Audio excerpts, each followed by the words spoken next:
wonderful webinars meant to keep our community here connected. This is the Encore series, which is really pretty cool. To think that there was such a calling from those who attended to say, hey, let's do some more of these. And so this is the first. Leadership and Emotional Intelligence is our first offering in the Encore series of webinars. And so since this is the first one, know that they will get progressively better throughout the Encore series. And I believe our next one, we had a change of time. That's going to be Friday with Sheila Boyson talking about wonderful webinars and how to put together just really polished and impressive webinars, much like these. And so when I saw that title, I thought, well, maybe we should have switched. But nevertheless, here we are with Stay Connected. So welcome, everyone. It's great to have you. Looking forward to our time together here. And let's turn our attention to our objectives and agenda first, and then we'll talk about our intent here on making sure that we're connecting with each other. So our objectives and agenda, as you can see here, really the intention of all of our Stay Connected sessions is just to give ourselves an opportunity to take a moment to breathe and reflect, ground ourselves a little bit as we navigate uncertain times, perhaps some ambiguity. And we're coming together to share leadership best practices for our current environment. I always like to stop here and start our dialogue with all of you and say and ask, what other objectives would you like to add to this list for today?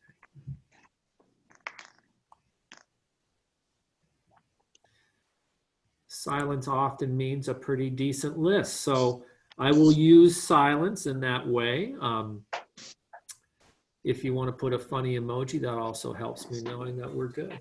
So our agenda, certainly we're in this welcome phase here. We want to explore a helpful leadership approach, and hopefully one not necessarily unusual in this sense, but one that we think would be effective as both a leadership development tool, emotional intelligence, as well as a skill set that, given our uncertain times, is probably pretty helpful for us to use. And of course, we want to share these approaches and best practices for how to go about effectively using emotional intelligence. Let me stop there again and ask for questions or additions to the agenda. Hey, Mike, I just want to remind everybody to stay on mute while you're speaking unless they have a question or a comment. Perfect. Perfect. That's helpful. Thank you, Marie. Yeah, I was going to try to get to that. My managing of participants comes up every once in a while, but I do have the chat function open, so I should be able to follow along with that if you have, or just raise your hand and we can go ahead. And thank you, Marie. That's probably a wonderful segue to think about our intention here is that we have a bit of content. We have a little bit of content around emotional intelligence here as I suppose, a reason to get together. So that's helpful to have some guiding pieces here. But this is really meant to be a dialogue. So please raise your hand if you'd like. Just go ahead and hop in if you want. We want this to be a dialogue where we can learn, we can connect, and we can share with each other, and that's our intent.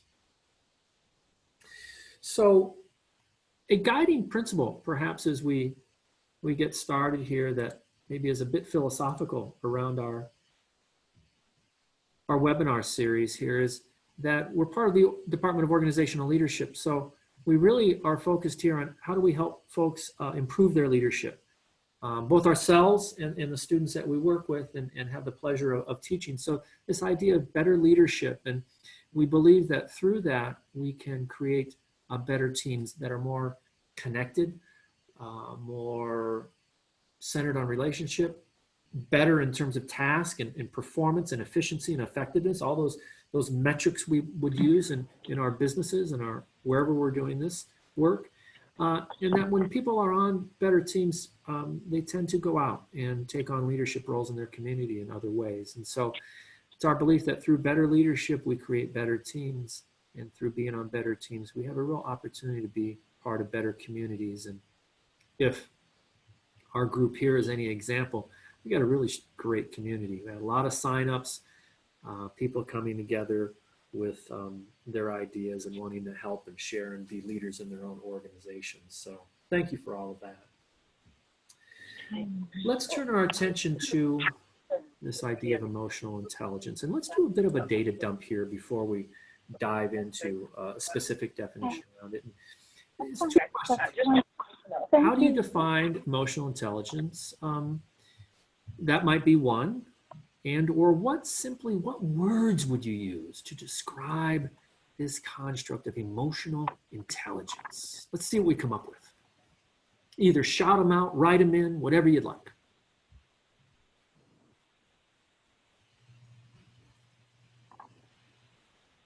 Empathy. Empathy, okay, we have managing emotions. Our ability to know who you are at all times, in all situations. Wow, Jeremy, big. Yeah, good. Good. Let's get some more.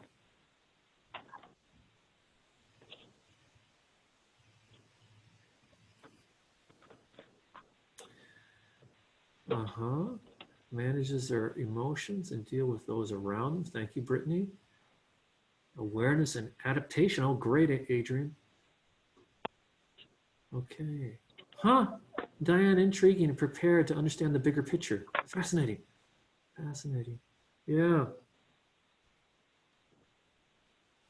Excellent. Any more? Emily, wonderful. Great stuff coming through the chat too. And don't feel shy to go ahead and shout some things out too. That's cool. Our ability to connect. So what you've put together here, what you're just, the words you're using, the phrases, what those immediate top of mind words, so wonderful. So let's look, at least for today, at a framework, a definition to help us with our conversation here. And so we think about emotional intelligence. It's certainly Salovey Mayer roughly started this idea, in the early 90s, which is, kind of fascinating. I think it's a construct that's a little bit young to a certain extent. But then we have Goleman really coming forth and very much popularizing this. The most widely requested reprint in Harvard Business Review history was Daniel Goleman's What Makes a Leader in 1998. It's fascinating, just fascinating. So for today, though, we're going to use this definition from Nolan, is the ability to recognize one's own emotions, which I'm stealing a bunch of people's thunder as I look at the chat and scroll back through it right now. It's one's own emotion. And then we sense the emotional input from others, and we react to that in some way, shape, or form. And so we kind of thought, as a larger group here that's putting together the Encore, that maybe this is the time, right? Maybe there's emotions that are swinging wildly because of what we're going through and trying to navigate this ambiguity and being at home, at work, and sheltering in place, and all the different things that come out of this trying time. So the ability to recognize our own emotions, our self-awareness, our ability to sense the emotional input from others, that ability to connect, that idea of leadership perhaps as simply defined as relationship. We have that relationship with others, and then we react to that. So we have, many times we talk about EI, and I think use it as a short, the shortened form instead of emotional intelligence. We say EI for speed. And I think someone used EQ earlier in the chat, and we have a little bit here around why it's connected there with EQ through Baron in the late 1980s. So let me stop here. And what reactions or thoughts or ideas does this slide, these definitions, and a little bit of the history bring to us around emotional intelligence?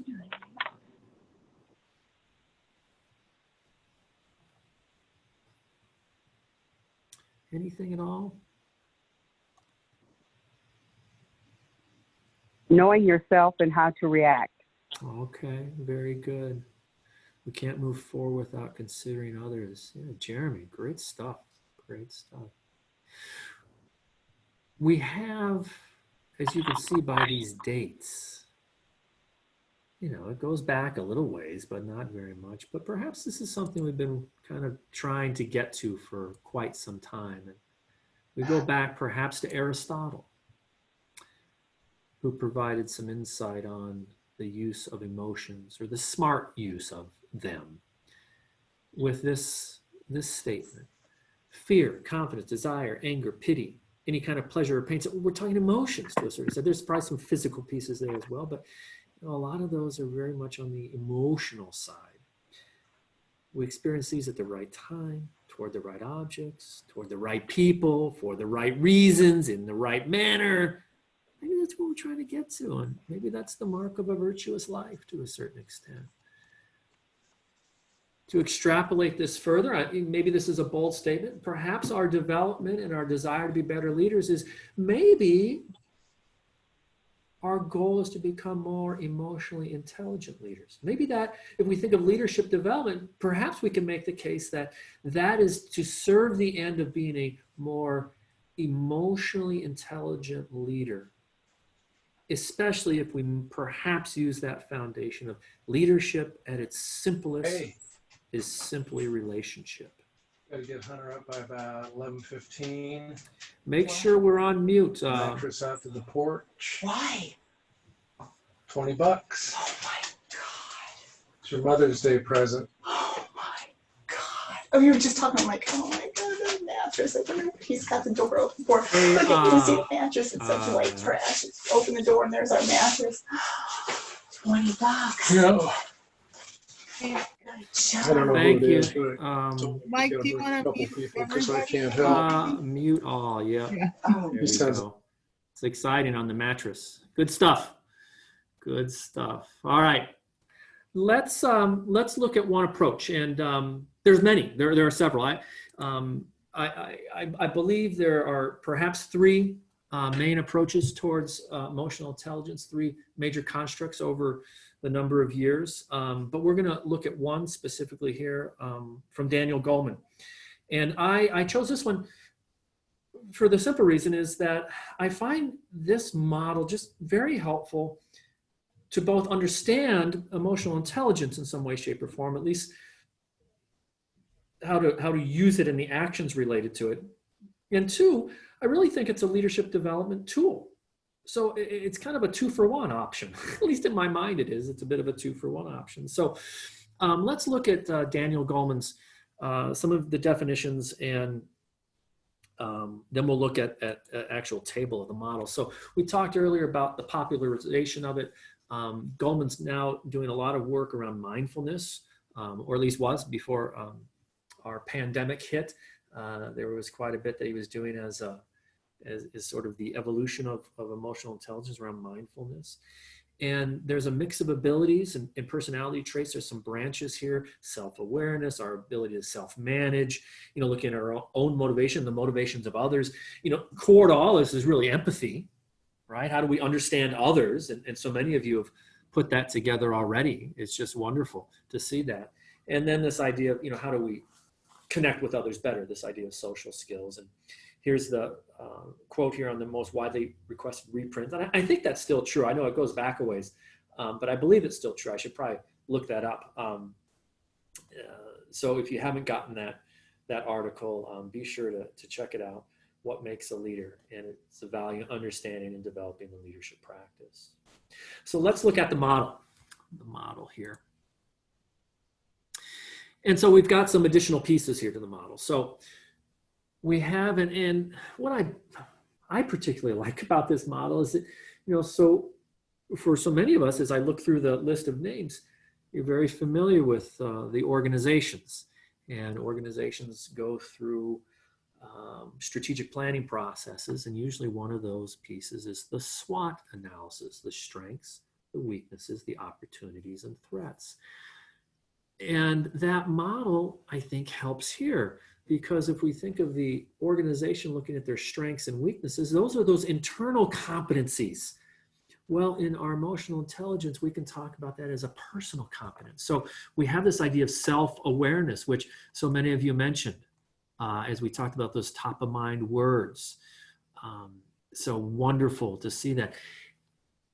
And that's our awareness. So we understand there's, what's the line? We can see again for the first time, so to speak. And certainly that's valuable. Understanding that, maybe understanding our own preferences, our own approaches, self-awareness of how we react in situations, very helpful. But if we stop there, I think we're falling short. And Goleman would suggest that too, that we have to do something with that. So that's where we turn to this idea of self-management. So if we know something, we know our preferences for X, well, do we do that more? Maybe. Do we have more confidence? It's confirming of our strength. Excellent. If we know that maybe we're not very good at that. And, I never have been, and I'm really not very interested in learning more about it. Well, what do we do with that? What do we do with that? Do we, change the way we work? Do we look for someone to help support us in that area? So we can make some very specific choices. And that's our internal growth. And that's why I love this emotional intelligence model, because it helps us understand emotional intelligence, and it also helps us look at our leadership development. And now let's turn to the external. So in our SWOT analysis, that would be the opportunities and the threats. So we're looking out into the environment.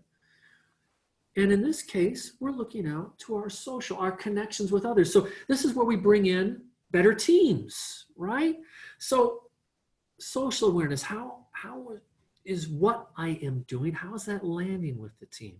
I'm sensing the emotional input from others, as Nolan would suggest. It's not just me in a vacuum, but it's leader within the context, the people around us. And then we're aware of it. Okay, how did that land? When I said, we need to get off our butts, everybody, and get back on how did that land with the team? Or when I said, that's a great idea, Diane, but how did that land? Yet if I said to Marie, that's a great idea, Marie, and how did that land? So we're trying to, what are those reactions to how people are experiencing our leadership? What are those reactions to that? And then we can do something with it. Once we have our eyes open to the awareness, well, then what do we do with it? And that's where that relationship management. So for some, maybe saying, hey, go take that hill, that's going to be very motivating for them. For others, take that hill. What? Just because? I need more reasons. And so we can dive in there with more reasoning and bring that together. Let me stop here and get sort of thoughts, reactions, insights from others here. Feels like I've been talking quite a bit. Let's open it up here. What do you see when you see the model here? What examples come to mind for you?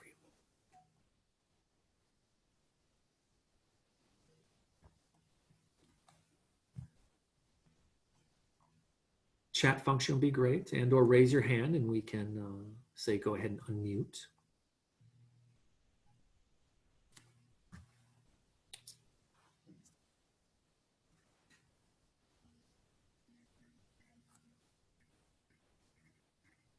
Hey, Mike. Yeah.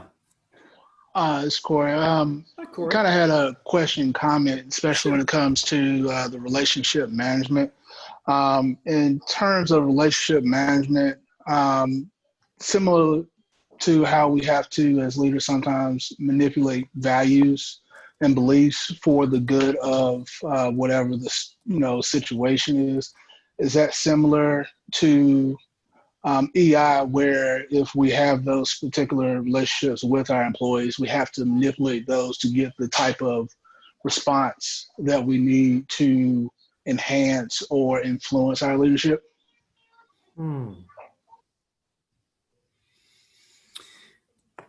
Corey, I would say I think so. But if I'm thinking of my emotional reaction, I think when Corey, you said manipulate, there's so much baggage kind of caught up in that wording. I would not say it's manipulating values. Certainly there's an influence piece. Leaders often are keeper of culture by their role modeling and such. So I think there's more of an authenticity there, but I think you're tracking. But I believe I'm kind of reacting to the word choice a little bit. That's given me a bit of a stronger reaction here, that I worry about authenticity, genuineness, for the good of the group, so to speak. When I think of manipulation, it feels a little bit more selfish, and I don't believe emotional intelligence. There's an ego part to it, certainly, when we look at that internal piece. An honest evaluation of self, though, so there's a humbleness tied into it as well. Let's get other reactions from folks as well. I don't know if that helped or hindered our discussion there, Corey, but thank you. I think it's a very intriguing thought.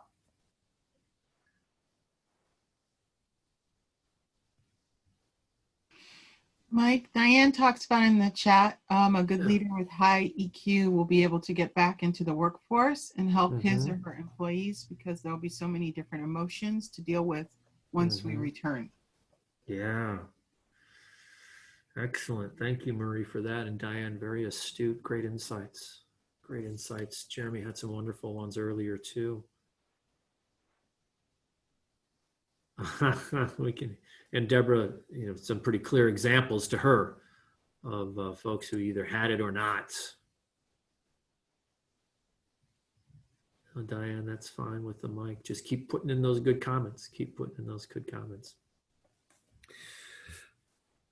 Well, there's certainly the emotionally intelligent leader can draw upon a number of different leadership styles to help motivate, to help drive forth, to help people that they work with realize their potential, and groups to realize their potential. And it's been suggested in some of the literature that here might be, we have a couple of slides here, might be some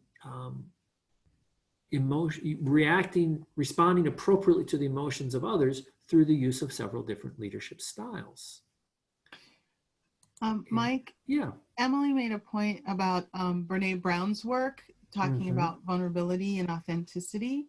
Right. And so I have a question. How does that connect with the model? Ooh. Wow, kind of put me on the spot there. Sorry. Well, certainly that would be those actions around, in my initial thought, and let's just open it up for other folks. I mean, I'll just try to make a couple of connections. I'm no expert. We have 39 experts out here that could provide some thoughts too, or 38 now. This idea of vulnerability, it fits in here quite well. I see it fitting into self-awareness and self-management. I mean, an honest evaluation of self. What do we do well? What can we improve? And we could achieve those through a number of ways as leaders. We could have 360 reviews. We could have feedback reviews from our bosses. So often we have the annual performance review. What's working well? What could be improved? What's not working as well as we'd like it to? I mean, there's that. We open ourselves up to that, to be vulnerable. We know about relationship development. We think of our closest relationships, our tightest connections. Those are based around us being vulnerable with the other person. We let them inside. We see inside a little bit more.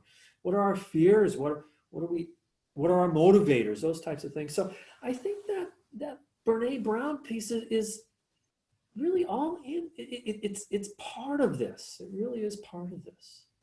So it's, kind of Mike Cherry soapbox moment. What do other folks think about? I'd say an intriguing question, especially with the popularity of Brene Brown. I love the Mike Cherry soapbox. That was awesome.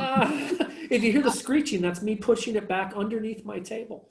But Diane says maybe that leaders need to be vulnerable so that they can relate to the vulnerability of others. Jeremy talks about must have a high self-awareness to embrace vulnerability. So someone not willing to know who they are or will not be open to share their flaws. So all great points. Yeah, wonderful.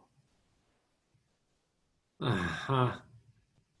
And you know, Diane, I think you've hit a great point. What a great time to be vulnerable because it's authentic. We're all in the same piece. We're dealing with uncertainty, ambiguity. From one day to the other, we're not quite certain. You know, you open up the e-learning with my children, I think, oh, what's it going to be today? You know, I'm a little worried if I'm going to be able to know how to do the math today. You know, it's that new math. What? You know, so we have all this. We're in a great time to just embrace this, right? And you bring up a great point. We're all in this. So what a great time to just be in it together.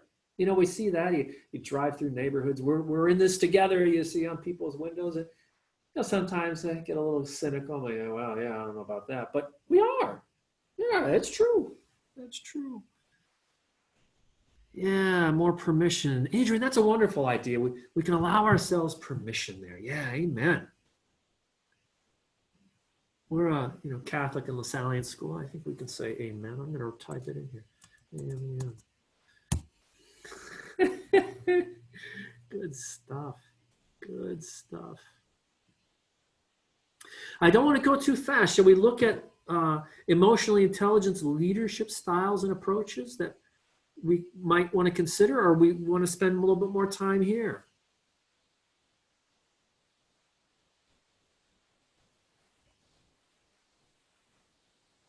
Well, let's see where the conversation takes us here. All right, Marie, thank you. Permission, off I go. Here we go. Let's talk about the framework here. We start with the leadership style on our left-hand column. We talk about how it builds resonance. You know, how does it connect with the organization, the people that we're leading? What is the impact on the climate and the culture? And perhaps when is it appropriate as our right-hand column? So we kind of move left to right across there. And so we can see some of these styles here. You know, certainly these styles, and we'll look at a slide in just a moment, but my suggestion on these styles these are ones that we can use over and over. We can use these for the long term. These are ones that will bring the appreciation. You can see the impact in the climate as positive, highly positive, strongly positive. We have great wording there. And then, you know, when it might be appropriate. So when we see and sensing these inputs from others, and it can be both very factual inputs of, you know, we had a performance improvement plan or something like that, or we had certain goals and metrics that we were going to measure into the next quarter or the year, whatever it happens to be. It can be those. It could also be just how are people feeling.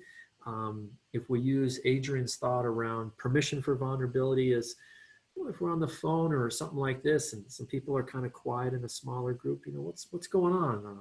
You know, Diane or Marie, you know, I'm not hearing much from you.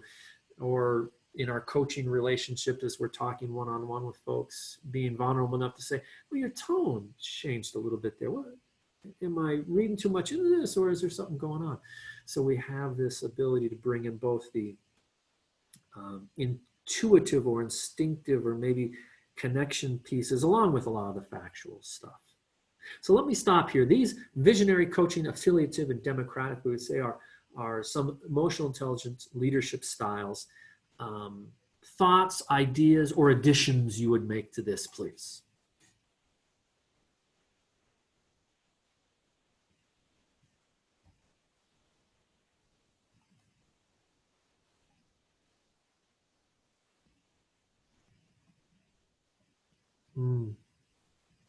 Yeah, interesting here on e-spells. You told me your name earlier and I've forgotten that we were talking about our microphones, I believe. Must be a people person. More often than not, folks are placing leadership roles to the knowledge of the business. Yeah, and that's so often that law, right? We're promoted to our level of incompetence, and hence why spending some time on leadership and having some connection to that, perhaps using emotional intelligence to help us. That 4-quadrant model can help improve that leadership. Great. Know what hat to wear, says Diane. Individual personality. Edith, thank you. Yes, Edith. Might harken back to our earlier conversation around that old model from the 60s, situational leadership, and Ken Blanchard in the Blanchard group. Excellent.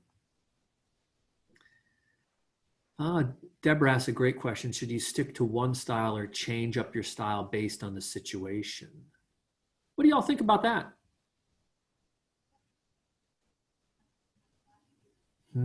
Diane says the leader needs to know how to navigate all the roles. Excellent. Great stuff. Great leader, great coach. Yeah, Tracy, wonderful.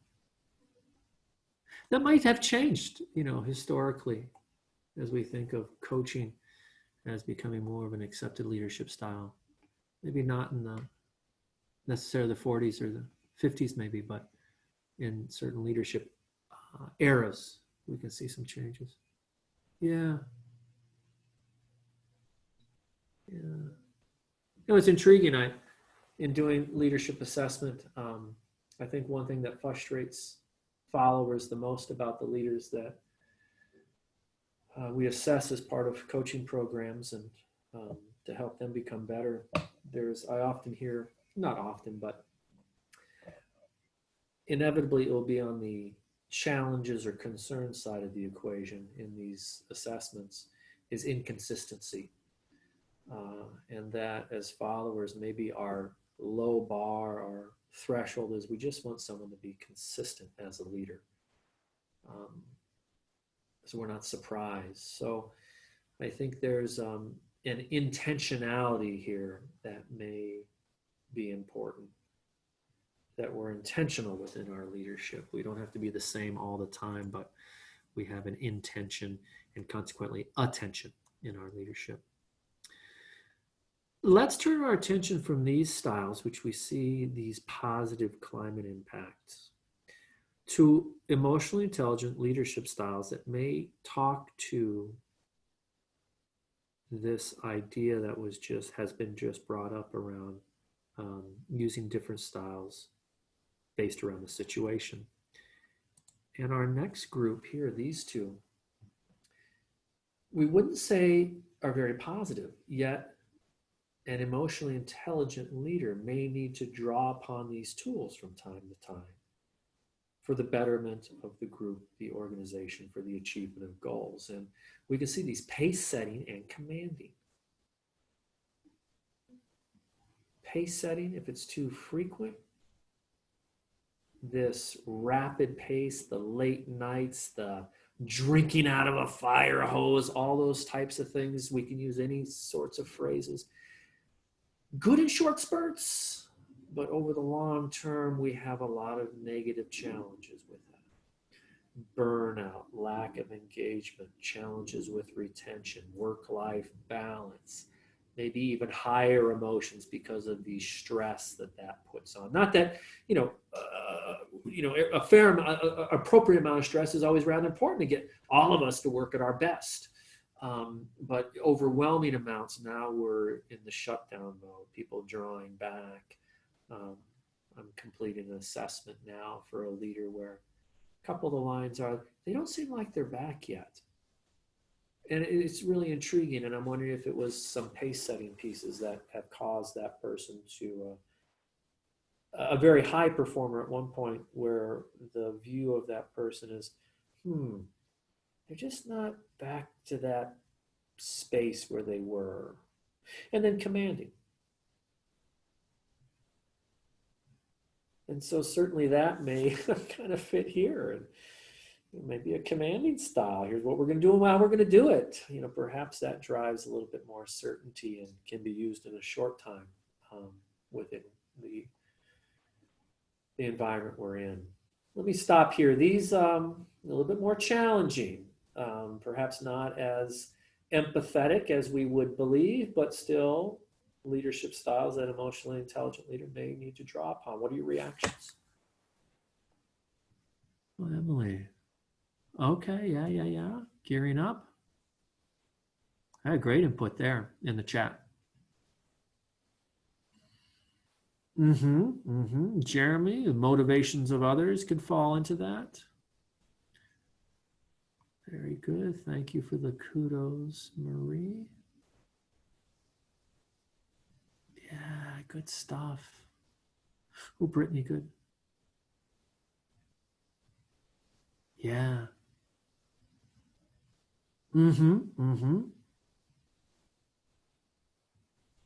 Tools on the tool belt often is how I describe these. Good point. Yeah. Tools on the tool belt. Excellent. Well, let's look more personally now. We've talked about the definition, the construct. Thank you for such rich engagement already through the chat. And again, feel free if you'd like to be more verbal. We've gotten some leadership styles here. We looked at a leadership, emotional intelligence as a leadership development approach. Well, let's dive into a little self-awareness. Let's go into that first box, right? Upper left box, self-awareness. And all of you, we put out a report to you that you could complete. It comes from one of our textbooks that we use in our 509 class. Those who, I see some students and some alumni in the crowd here. Nahavandi, the Nahavandi text, that's where it comes from. And yes, Marie, a little self-awareness. And hopefully you had an opportunity to go through it. It's relatively short. And there's a few questions here. What was your first reaction? Is there maybe a competency within that larger report that seems to fit you best? Were there some surprises? And here, maybe I'm asking you, I'm not maybe, I am. Well, what are you going to do with it?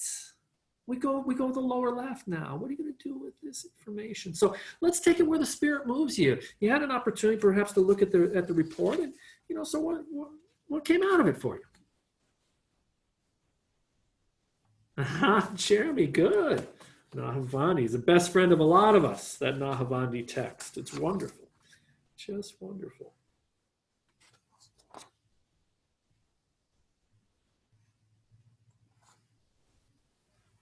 I know I put everybody on the spot. Talk about vulnerability. Look at me asking you to share your scores, your reactions, those types of things. But let's do it. What the heck? We're all in the same boat. Brittany's giving me a little bit here about the validity and reliability. Okay, emotional intelligence as an asset. Very good. Self-motivation for Marie. Interesting. You know what I love about this? What I love so often about assessments is, Marie, if I were to hop in on yours, is sometimes the answers of what you can do to that last fun bullet point we have here, what do you most want to develop? Those might be the items. Maybe if, hey, I don't really set challenging goals. Well, in what ways can you, right? You just turn that into a question. I'm always looking for opportunities to do new things. No, I don't really do that too much. Well, what ways might you? So the answer is sometimes in the statement. We just need to maybe add a couple of words and put a question mark at the end. All right, Adelina, it's accurate and confirmed. That's sometimes very helpful. Just a confirmation gives us perhaps an opportunity to step into what we do and how we do it with more confidence. Yeah, Tracy, maybe a different scale. Very good. Tracy, we should have you as a guest speaker in one of our workplace research courses. Very good. And Rock. Yeah, yeah, I would say that true. Amen. Amen.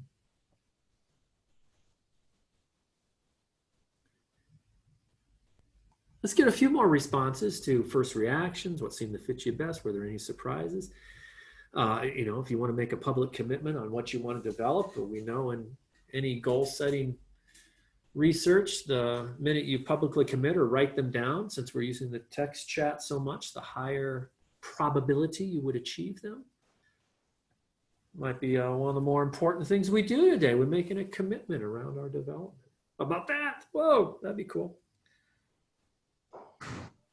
Hey, Mike, this is Adrian Guerrero. I will share. Hi. Thank you. I didn't take, I'm sure when I was in the classes, I took the questionnaire that you sent out. Sure. But I've recently taken the Genos EQ, Okay.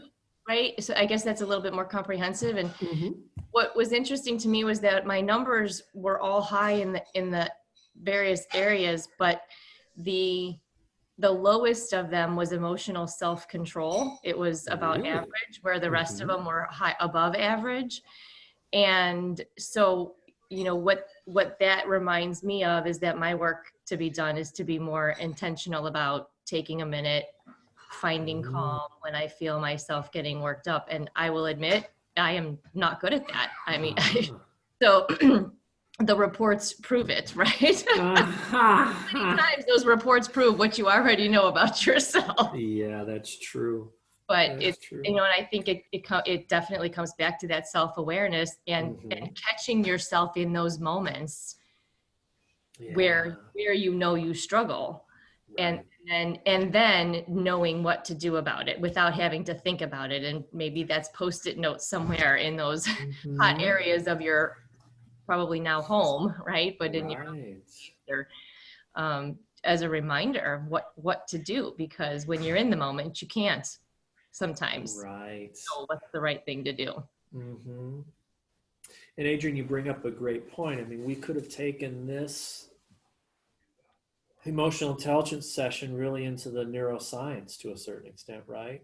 Our fight or flight reactions, which I think you're kind of getting to, and how do we manage that? And, you know, the sort of primal reaction, visceral reactions to things. And, you know, emotional intelligence would start there. There's a whole sort of physiological piece to this that, you know, I always found interesting, but I suppose my own biases, I didn't find it as interesting as, does this tool seems to fit with somehow making leaders better. So, you know, for me, I kind of went there, but there is this whole other piece of, you know, the lobes of the brain and how they react. And when we feel that our values or we're being attacked in some way, and, you know, our primal instincts. I mean, this is a very rich construct, and we're touching on one part of it today, but I think you've really hit on, you know, the breadth of this that can be quite interesting.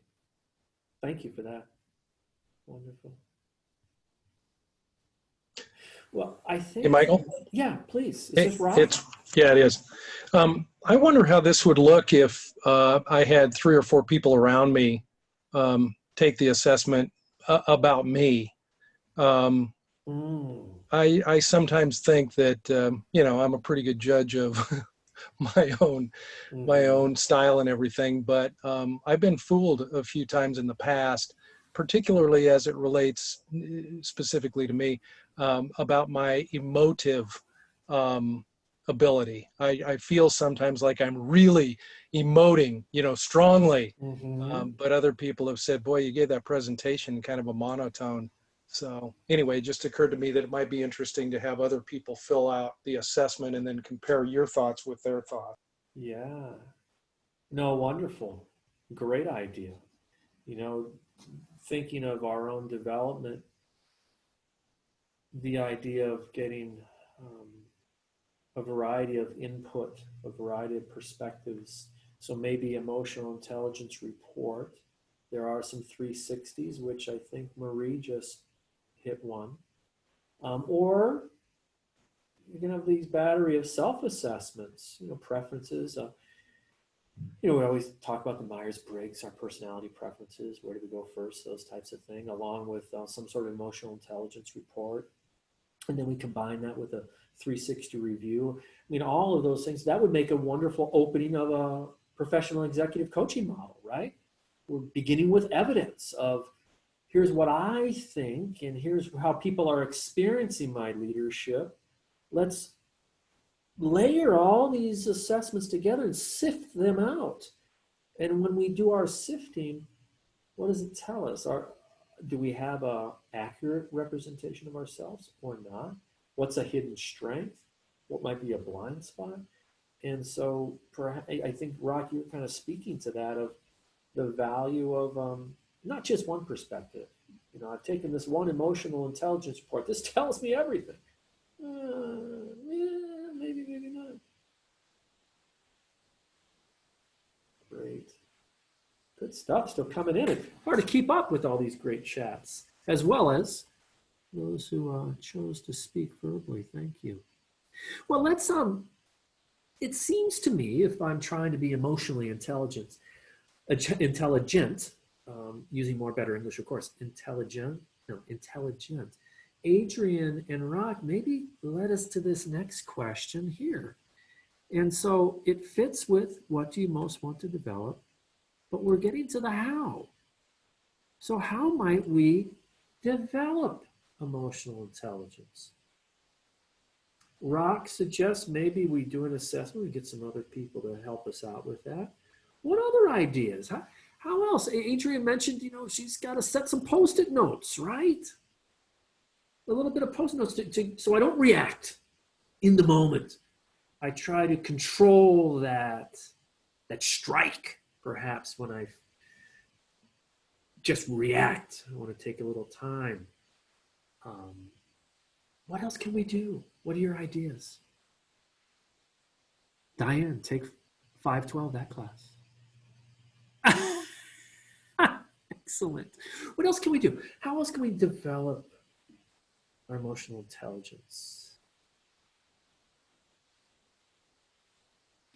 I think asking people who are close to us, you know, I think Diane made a point in the chat about her husband being really honest. Mm-hmm. That's a really good point. It's just really talking to people of how they experience you in different emotional states. Yeah, good.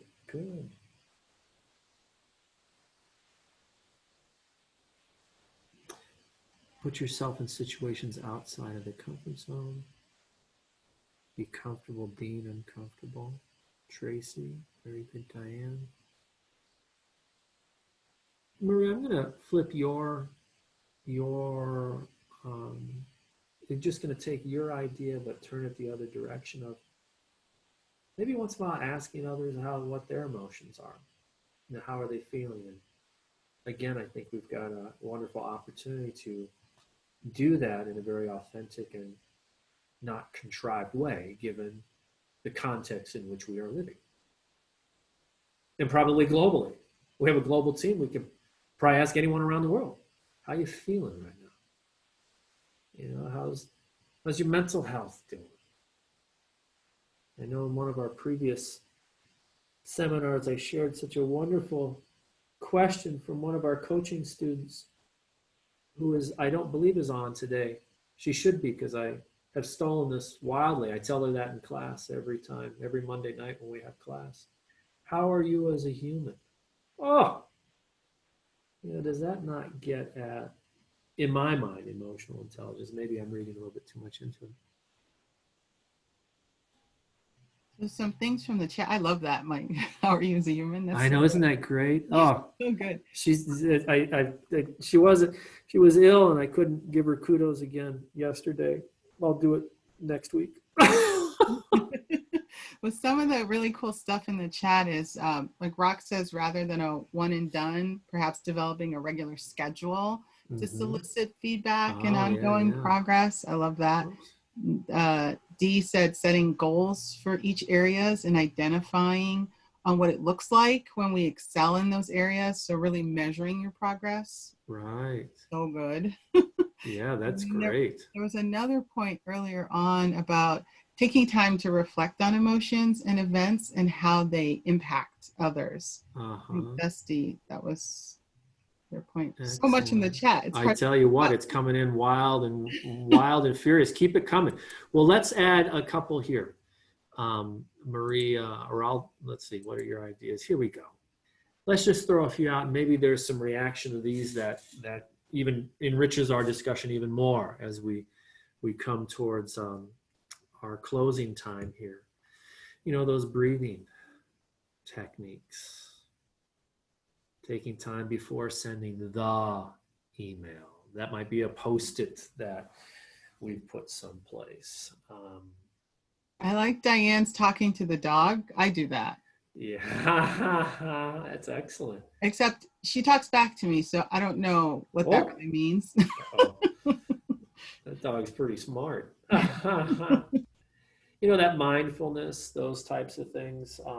You know, perhaps in this time where we're trying to deliver work in an uncertain time, we've got, you know, extra coworkers at home that kind of get in productivity. How do we build in some starts and stops? I've always appreciated that. And I know many of us in our organizations, it just feels like things continue all the time.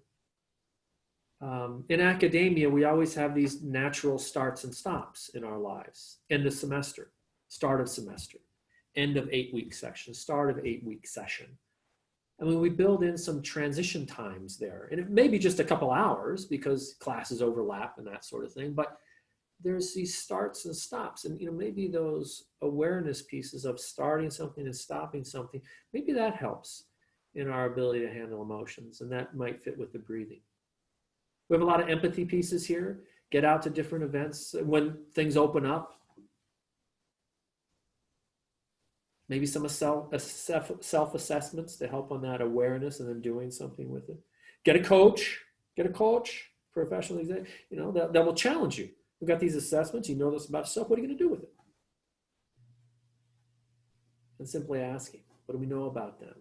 Maybe we can do a bit of a team analysis of our team. What do we know about them as people, as employees? What questions do we want to know? Oh. Cool, Deborah. Yeah, icebreakers, those types of things. It gives us a different framework, a little bit of a different framework. Great suggestions. Great suggestions here. Thank you for how we develop it. So I want to be sensitive to time here, and we're coming up at the end. Like I mentioned, this is part of our Encore series of webinars. And thank you for all of you who suggested we keep these going. This is wonderful. It's great to see 34, 36, 37 people that come in and out, which is fine. I'm glad we're able to have an opportunity to connect and share with each other and really get that connection through these. Friday, May 1st is going to be with Sheila Boyson, talking about the webinars. And Marie, that's a noon as well, isn't it? Yes, it is. This time, all of them are going to be at noon. Okay, so we did the Lunch and Learn series. So hopefully you enjoyed a wonderful sandwich or whatever your food of choice was today. A little bit more about us, organizational leadership. If this is one of your first ones, we have degree options. Of course, we're part of the College of Business at Lewis University. We have some workshops, those types of things, these types of things we have. And we just have a really wonderful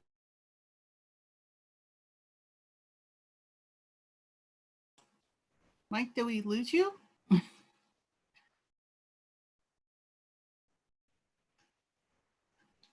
Well, it sounds like we lost Mike, but I want to say thank you to him on doing this. This has been such a wonderful experience. And Sheila will be our next presenter on May 1st, but Mike did such a great job. So please, everyone, say thank you to Mike on this. So much learning, so much that we've all experienced in this session. So this was great.